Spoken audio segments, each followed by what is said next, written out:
On Mother's Day, I received a card and my daughter made me read it out loud. Roses are red, violets are blue. You're a heavy burden. No one wants you here. Everyone laughed at me. My name is Grace. I'm 74 years old, and that was the worst humiliation of my life. It was Sunday morning. The sun was streaming through the living room windows when I arrived at my daughter Danielle's house to celebrate my day. I was wearing my favorite green dress, the one that always made me feel elegant. I had brought fresh flowers and sweet treats for my grandkids. "Grandma Grace," the little one shouted, running toward me. Their hugs filled my heart with joy. For a moment, everything seemed perfect. Michael, my son-in-law, barely greeted me with a quick, dry nod. Danielle came out of the kitchen with a smile that didn't reach her eyes. "Mom, so glad you made it. We have a special surprise for you." I sat on the sofa, surrounded by my family. The grandkids settled at my feet, full of anticipation. Danielle pulled a pink card from her purse and handed it to me. "It's from all of us, Mom. Read it out loud, so everyone can hear." My hands trembled slightly as I opened the envelope. The card had little flower drawings the kids had made. How sweet, I thought. I started to read in a clear, excited voice. "Roses are red, violets are," my voice cracked. The next words hit me like punches. "You're a heavy burden. No one wants you here. Your time has passed. It's time for you to go. Signed, your family, who can't stand you anymore." The silence was deafening for 3 eternal seconds. Then Michael started to laugh, a cruel, mocking laugh. Danielle covered her mouth, but I could see she was laughing too. Even the kids, not fully understanding, started to giggle because the adults were. "Did you see your face, Mom?" Danielle said between laughs. "You should have seen yourself, Michael. Did you get a picture?" My heart shattered. Tears began to roll down my wrinkled cheeks. The card fell from my trembling hands to the floor.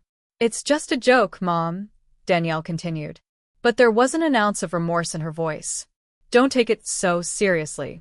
You've always been so dramatic." Michael walked over and picked up the card from the floor.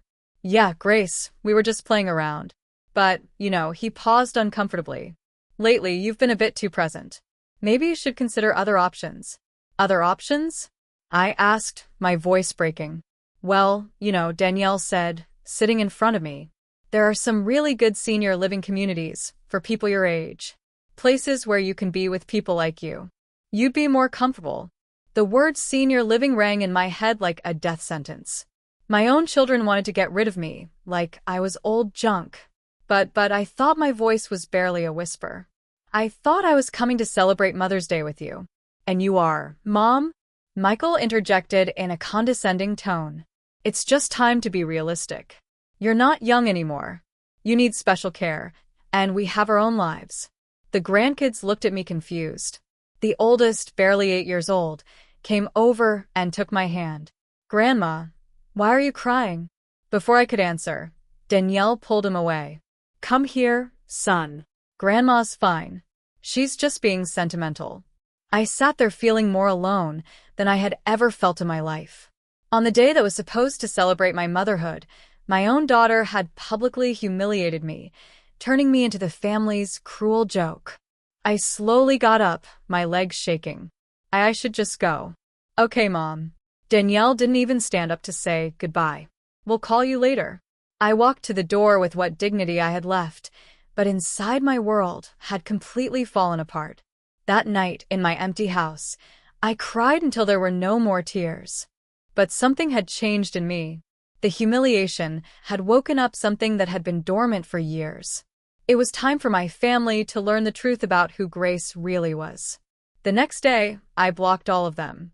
But first, I needed to remember how I had arrived at such a painful moment. I sat in my favorite armchair, the same one where I had nursed Danielle 45 years ago, and let the memories flow like a movie in my mind. It all started when I was 29 years old. Danielle's father abandoned us when she was only 3. One morning, he simply wasn't there. He left a note on the kitchen table. "I can't do this life. I'm sorry." He didn't even say goodbye to his daughter. I remember that night holding Danielle as she cried, asking for her dad. Daddy had to go far away, my love, I whispered, promising myself that she would never go without anything. And I kept that promise. I worked double shifts at the textile mill for 15 years. My hands were full of calluses from sewing uniforms late into the night. Every extra cent I saved for Danielle's education. When she was 17 and wanted to study nursing, I sold my mother's jewelry. It was the only valuable thing I owned. But I saw the bright eyes of my daughter talking about her dream. And I didn't hesitate for a second. Mommy, are you sure? She asked me that day, completely sure. My love, your education is the most important thing. During her 5 years of university, I worked weekends cleaning offices. I would come home with erect back. But when I saw Danielle studying at the dining room table, it was all worth it. The day of her graduation, I cried with pride. We did it, Mommy, she said, hugging me tight. This wouldn't have been possible without you. Later, she met Michael. At first, I liked him. He was polite, hardworking, and seemed to genuinely love her. When they got married, I paid half of the wedding. It was $12,000 that I had saved for years. But I wanted my daughter to have the wedding of her dreams. Mom, this is too much, Danielle protested when I handed her the check. Nonsense, I said, smiling. It's the most important day of your life. You deserve it. When they bought their first home, I gave them the down payment, $25,000. It was all I had saved, but seeing them happy in their new home filled me with satisfaction. Then the grandkids arrived. 2 beautiful little ones who became the light of my life. When Danielle returned to work after her maternity leave, I became their free babysitter.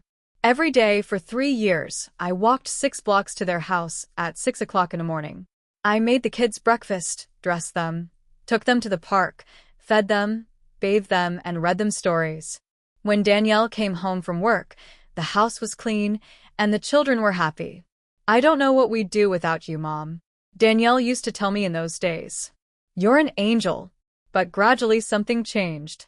The thank yous became less frequent. My opinions about the children started to be considered as interference when I suggested that the youngest needed to see the pediatrician for his persistent cough. Michael told me, Grace, were the parents here?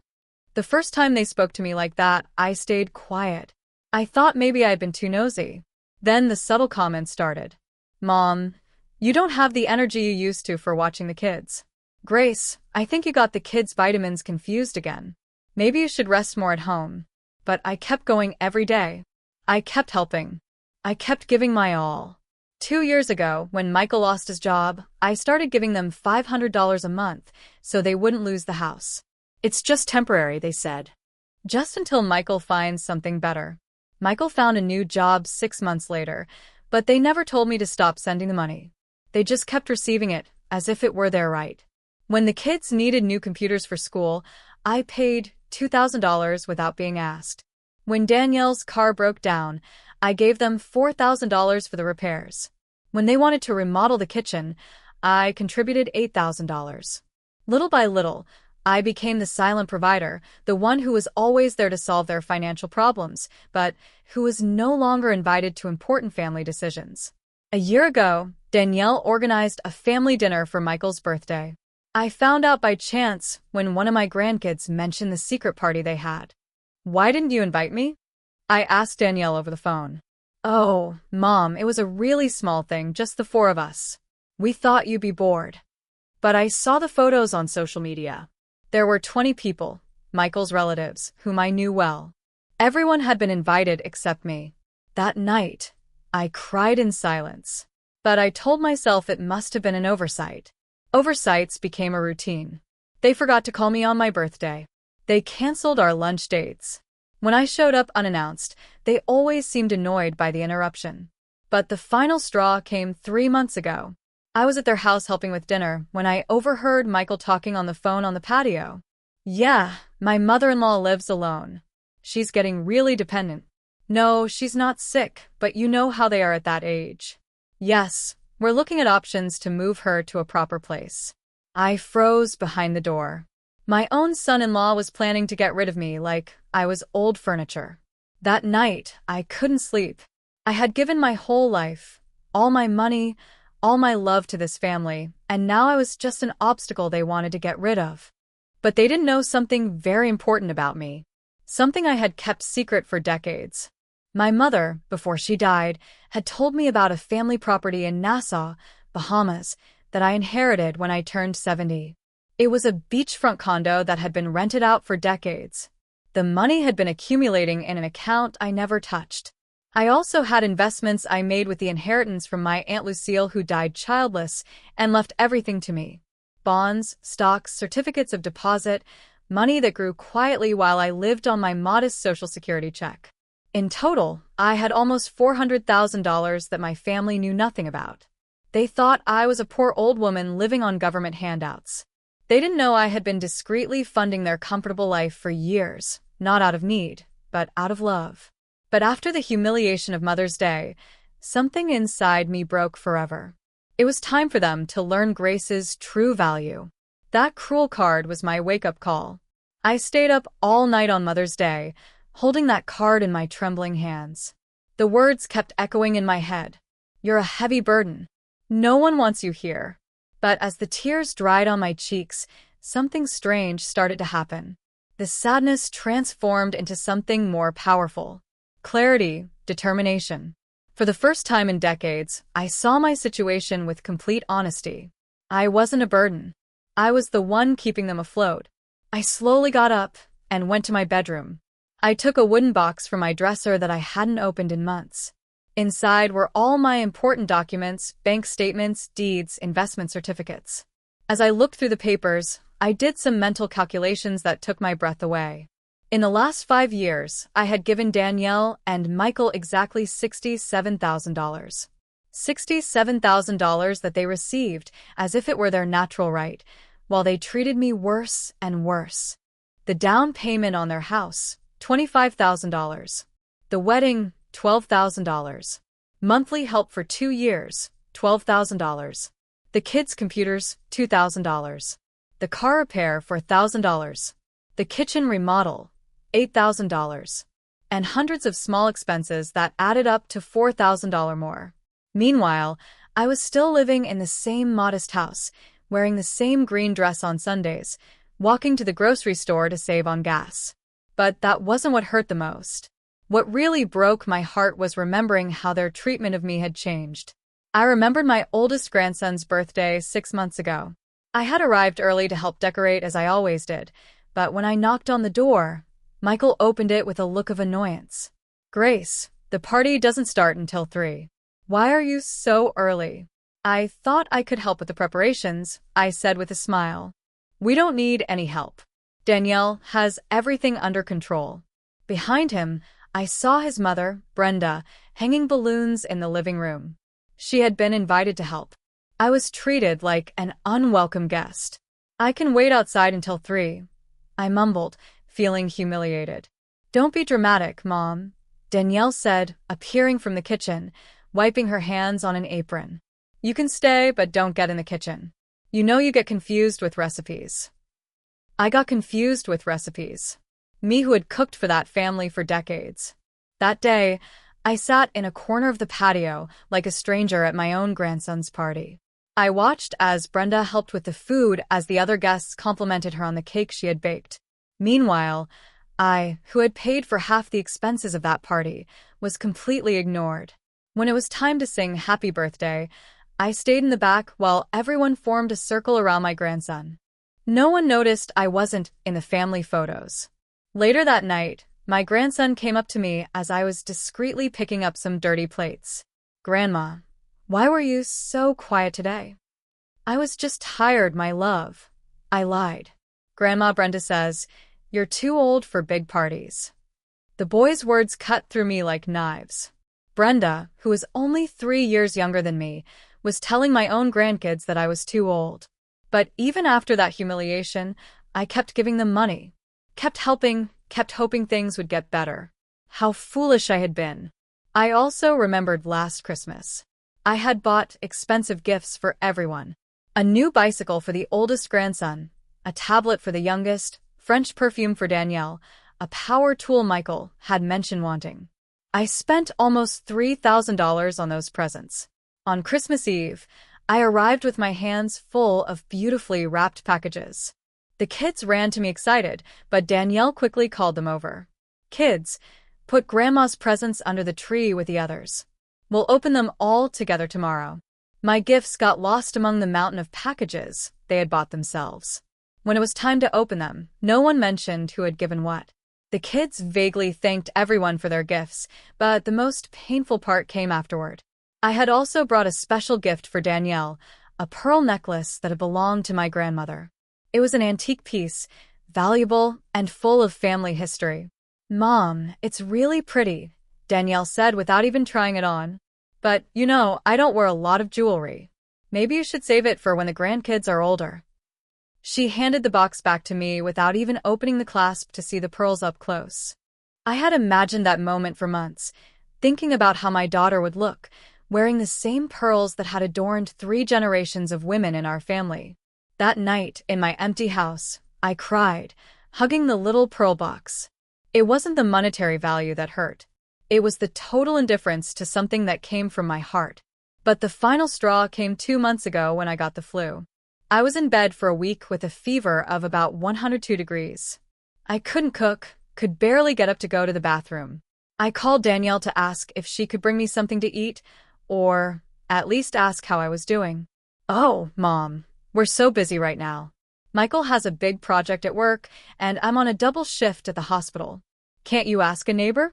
"But honey, I can barely walk." "Mom, you're not a little girl anymore. You have to learn to take care of yourself. We can't come running every time you get a cold." A cold. I had a high fever, and she called it a cold. She hung up and didn't call back all week. It was Mrs. Johnson, my 82-year-old neighbor, who brought me homemade soup and made sure I took my medication. A woman I barely knew showed more concern for me than my own daughter. When I finally recovered and returned to my routine of visiting my family, no one asked how I had been. It was as if that terrible week had never happened. And now, sitting with those bank documents in front of me, I understood with painful clarity what my real place was in my family's life. I wasn't the beloved grandmother. I was the emotional ATM. When they needed money, there was Grace. When they needed a free babysitter, there was Grace. When they needed a scapegoat for their frustrations, there was Grace. But when Grace needed love, care, respect, or simply a phone call during an illness, Grace didn't exist. That night, I made the hardest decision of my life. I took out my old laptop and logged into my online banking for the first time in months. I had to make some important changes. First, I canceled the automatic $500 monthly transfer to Danielle's account. Second, I closed the joint savings account we had opened for family emergencies, which only they used. Third, I changed my will. Everything I had designated for Danielle and Michael would now go to a foundation for abandoned seniors. And fourth, I did something I never thought I would do. I bought a plane ticket. It was time to see that property in Nassau I had inherited. It was time to start the life I deserved. But before I left, I was going to make sure my family understood exactly what they had lost. It was Tuesday morning when I executed my plan. I had slept for only 3 hours, but for the first time in years, I felt completely awake, completely determined. I got dressed in my most elegant gray suit, the one I had bought for Danielle's university graduation, but had barely worn. I carefully applied my makeup and styled my hair into a sophisticated bun. I wanted to look like the powerful woman I really was, not the needy old lady they thought I was. First, I went to the bank. My financial advisor, Mr. Henderson, was surprised to see me so early. "Mrs. Grace, how can I help you today?" "I need to make several important changes to my accounts," I said in a firm voice. Over the next 2 hours, I completely reorganized my finances. I canceled all the automatic transfers to Danielle's accounts. I closed the joint account we had opened 3 years ago. I transferred money from my investments to my main checking account. "Are you sure about these changes, ma'am?" Mr. Henderson asked, clearly worried. "These are very big moves." "Completely sure. It's my money and I can do what I want with it." Then I went to my lawyer's office, Mr. Franklin, who had handled my family's legal affairs for decades. "I need to completely change my will," I announced without preamble. Mr. Franklin, an older man who had known me since Danielle was a child, took off his glasses and looked at me with concern. Grace, is everything okay? This is a very drastic change. Everything is perfectly fine. For the first time in years, I see things with total clarity. I explained exactly what I wanted. Everything I had designated for Danielle, and Michael would now go to a foundation for homeless seniors. I also established a trust for my grandkids that they could only access when they turned 25, and only if they maintained genuine contact with me, not out of family obligation. Grace, don't you think you should think about it for a few more days? These decisions are irreversible. I've had 74 years to think about it, Mr. Franklin, and the last 5 years have taught me everything I needed to know. I signed the documents with a steady hand. There was no shaking, no doubt. My next stop was the travel agency. I had to search my property in Nassau all night. It was a 3-bedroom condo in a beautiful neighborhood. It had been rented for years by a property management company, generating income that was accumulating in a bohemian account I had never touched. I want to fly to Nassau this Friday, I told the travel agent. Is it a tourist trip, ma'am? No, it's a liberation trip. I bought a first-class ticket. If I was going to start my new life, I would do it in style. But before I left, I had to do one more thing. I had to write the letters. I got home at noon and sat down at my desk. I took out elegant letterhead I had bought years ago, but never used. It was time to explain to my family exactly what had happened. The first letter was for Danielle. My dearest daughter, by the time you read this letter, I will be on my way to Nassau, where I will live in the property I inherited from my family that you didn't know existed. I have made the decision to cut all financial support I have been giving you for the past few years. The $500 a month you received has been permanently canceled. The joint account you used for emergencies has been closed. Don't take this as a punishment, but as a lesson in independence that I should have taught you a long time ago. For decades, I gave you everything I had. My time, my money, my energy, my unconditional love. But at some point, you decided that I was a burden instead of a blessing. The Mother's Day card was simply the last straw. But the problem started much earlier when you stopped seeing me as your mother and started seeing me as your personal maid and private bank. I have changed my will. My inheritance will now be given to people who truly value generosity and family love. Your children will have access to a trust when they turn 25, but only if they prove they can maintain a genuine relationship with me. Do not look for me for money. Do not call me to ask me to come back. Do not send the grandkids to emotionally manipulate me. If you really want to get your mother back, you're going to have to prove that you value me for who I am, not for what I can give you. Your mother, who has finally learned to value herself. Grace. The second letter was for Michael. Michael, I never saw you as just my son-in-law.